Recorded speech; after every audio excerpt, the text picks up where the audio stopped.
All right, so I'm on, these clips are smaller.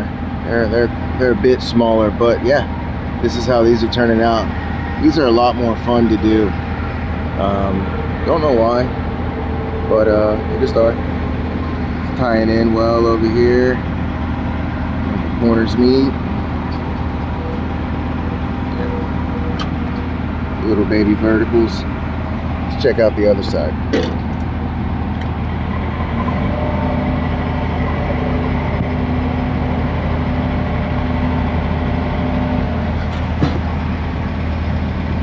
Came out good.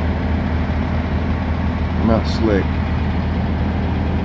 Not the hardest thing in the world, but I enjoy it. I love it. I love welding. The most important thing with the overhead, people need to remember to keep that rod nice and tight in there.